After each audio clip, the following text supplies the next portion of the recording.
Contohnya yang akan kita bahas namanya Stephen.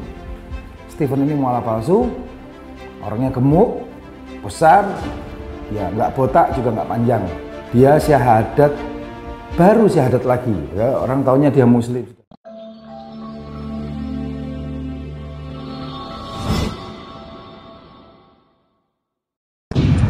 Setiap muslim harus memiliki bekal ilmu kristologi untuk membentengi diri dan keluarga serta untuk berdakwah.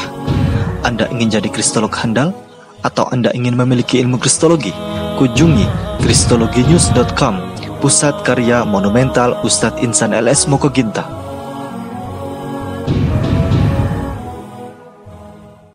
Ya, Assalamualaikum warahmatullahi wabarakatuh.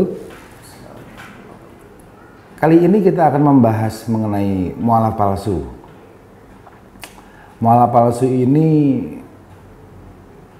sangat merusak nama Islam. Contohnya yang akan kita bahas namanya Stephen.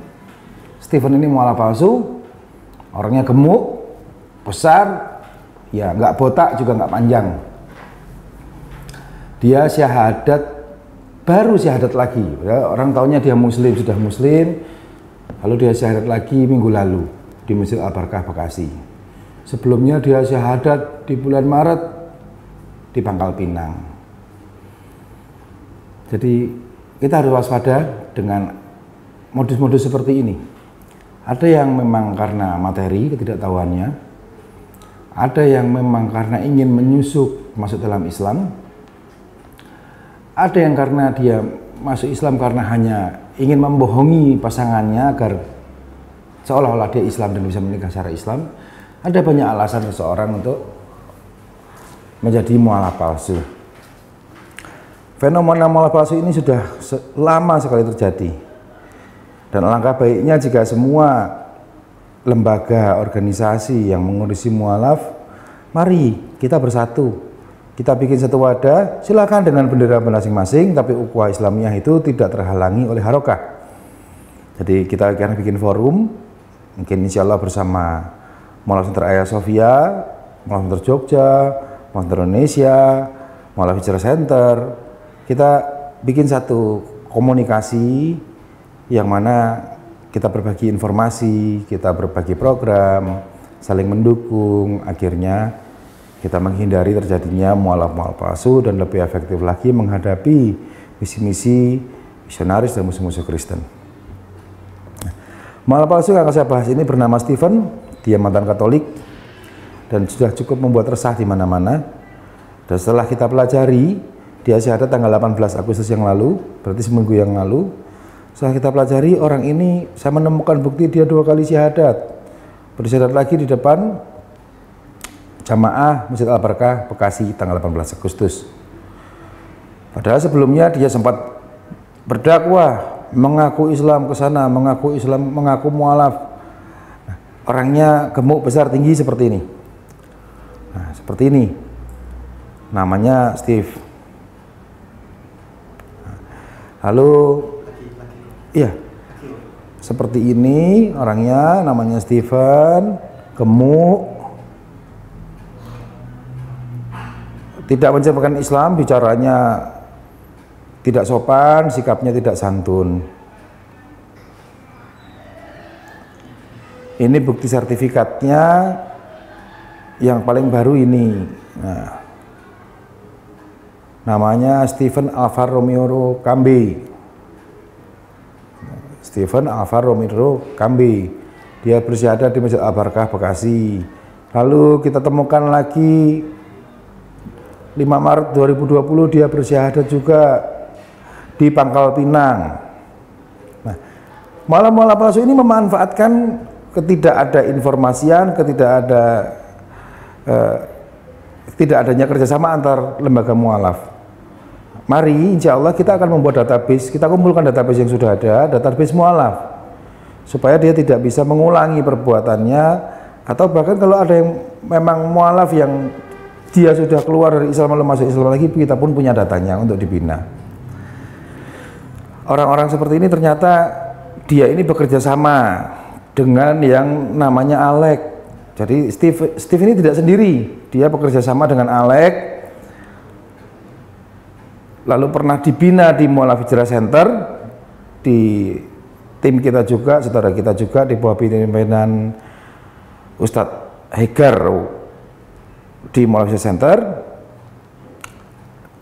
Mereka berdua saling mendukung, seolah-olah oh ini mu'alaf, lalu dapat uang. Nah seperti ini yang namanya Alek, yang pernah ngaku mu'alaf juga dari 2005. Jadi jangan mudah kasihan dengan mu'alaf, jangan mudah ibah, tapi dengan hikmah. Kalau seseorang masuk Islam karena Allah, betul-betul karena Allah, tanpa tendensi, wajib kita bantu apapun terjadi. Tetapi kalau niatnya sendiri sudah salah, kita berhati-hati, kita luruskan, betulkan niat kamu. Ya silahkan kalau masuk Islam syahadat, tidak ada yang melarang. La ikraha fid din, tidak ada pemaksaan di Islam. Tetapi setelah masuk Islam, sungguh-sungguh kepada Allah, dan pasti ada solusi atas semua masalahnya. Kita hanya sebagai wasilah. Tapi kalau masuk Islam lalu mengeluh, apalagi materi, apalagi soal makan, ini merendahkan Allah sendiri. Kan tidak mungkin Allah tidak memberi solusi atas semua masalahnya. Kalau rezeki makan, binatang saja diberi makan. Nah, kalau sampai ada orang masuk Islam nggak bisa makan ini itu, mungkin gaya hidup Anda yang bikin Anda seperti itu. Mungkin keinginan-keinginan Anda yang terlalu banyak sehingga Anda seperti itu. Memiliki rasa gina itu kayak di hati. Qanaah, bersyukur, istiqomah insyaallah. Jadi mereka berdua ini, kesimpulannya mereka berdua ini bekerja sama dan tidak bisa dipercaya. Dua-duanya pernah dibina, pernah tinggal di Mu'alaf Hijrah Center tempat kita. Dan sekarang sedang pembangunan shelternya. Ini modus ya?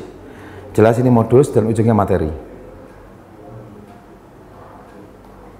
Namanya menjual sertifikat mu'alaf untuk jadi duit. Iya, menjual hidayah untuk uang. Syukran mas.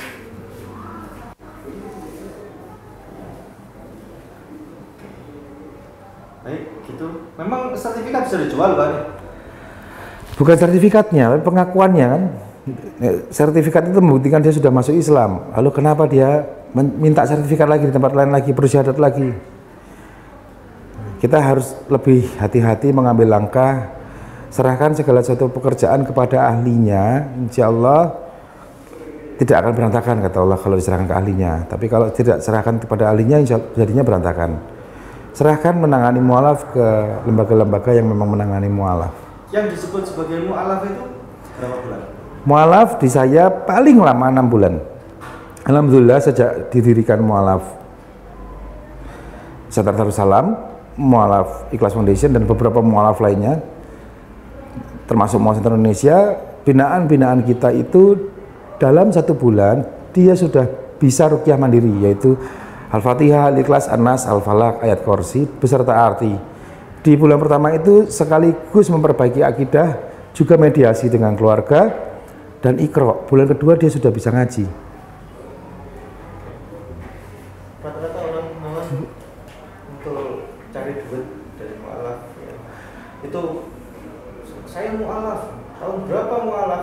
2013. Nah itu masa ya orang terus dibilang SD, saya SD gitu. Mu'alaf kan, arti kata mu'alaf adalah orang yang sedang dibujuk hatinya untuk masuk Islam. Dia sudah tertarik masuk Islam, dia belum masuk Islam, kita sudah sebut mu'alaf. Kita boleh beri dia hadiah. Atau orang yang baru masuk Islam, yang disebut baru itu kan baru berarti kan, bukan bekas, bukan lama. Tapi kalau modusnya cari uang, Anda salah. Anda salah kalau masuk Islam untuk mengharapkan dapat uang, sedikit dapatnya. Masuk gereja dapatnya banyak, karena uangnya gereja itu banyak, bantuannya banyak. Seperti itu. Insya Allah jika ketemu dengan orang ini, orang yang setelah kita memiliki bukti dia menjadi mu'alaf palsu, dia bersyahadat di 2 tempat, ini hukumnya pidana, bisa dipenjara. Dan kami sudah pernah memenjarakan beberapa orang seperti ini sudah mempermainkan agama.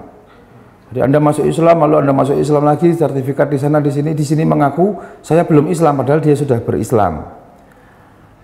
Lalu dia udah pernah syahadat, dia syahadat lagi, itu namanya dusta dan itu mencemarkan agama, juga itu bisa dipenjarakan. Langsung laporkan ke polisi, bawa ke polisi. Tindakannya seperti itu.